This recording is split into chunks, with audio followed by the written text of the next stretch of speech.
Hey everybody, welcome back to an all-new episode of The Cineverse. We're here at the Pacific Theaters at the Northridge Fashion Center here in Northridge, California. And today we're here to check out the newest movie in town, Cowboys and Aliens. Now, it's been a pretty strong summer so far, and we're going to see if this genre-bending Western can really bring in the dollars. Let's go check it out.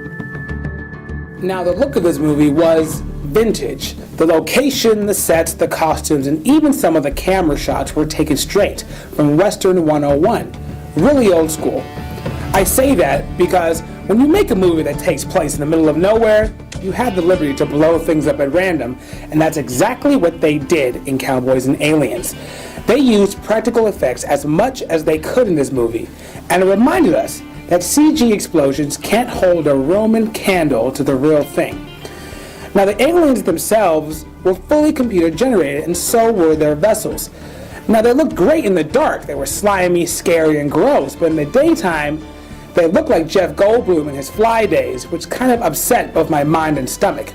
However, I would like to point out some small techniques they used in this movie. The sound of human gunfire was muffled and almost toy-like compared to the aliens' artillery. This was really cool to witness because we are so used to the loud crack of revolvers and Winchesters that to hear and see them do little or no damage was off-putting, but also very, very cool. At its heart, Cowboys and Aliens is a Western. That is to say, it's not what you'd expect from a generic action movie. Westerns are slow burn. Think like a fuse and a pack of dynamite. For most of the beginning of a movie, the audience just watches everything build.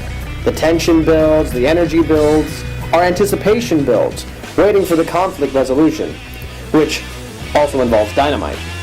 So, if you're a fan of Westerns, like Unforgiven, 3:10 to Yuma, and so on, this movie is in fact one you'll love. Sci-fi fans will like it as well, but only if they go in knowing that this is barely a sci-fi film. It deals with our cowboys encountering something out of this world, and their take on the situation. So don't look for Independence Day. But overall, solid story. Jon Favreau has come a long way in his directing. Like most actors and directors, he has learned his craft and earned his director's stripes. He is clearly a student of film. In Cowboys and Aliens, he takes us back to a time of John Wayne and Clint Eastwood. Favreau was sure to make this movie as close to the westerns of old as possible. It was nice to see he took this route instead of going down the monster movie trail, and I think the audience will agree with me when I say, yippee-ki-yay, mother... As a Western, the roles don't demand too much from their actors. A Western is usually a surface conflict with a surface resolution. Daniel Craig had the most work to do on this movie, dealing with the whole memory loss angle. But even with that, he played the gunslinger of few words, and most of his performance was through the ample use of scowls. Harrison Ford was just nice to see. It wasn't a hard role, it wasn't a particularly memorable role.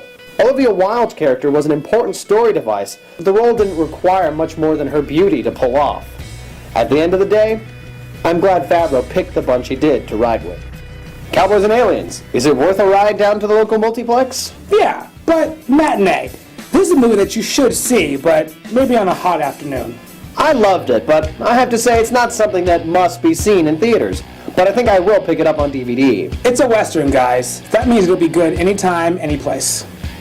Well, that wraps up this week's episode of The Cineverse. For the full review, please be sure to check out our website. And join us next time for our review of Conan the Barbarian. And as always, questions, comments, concerns, email is always open.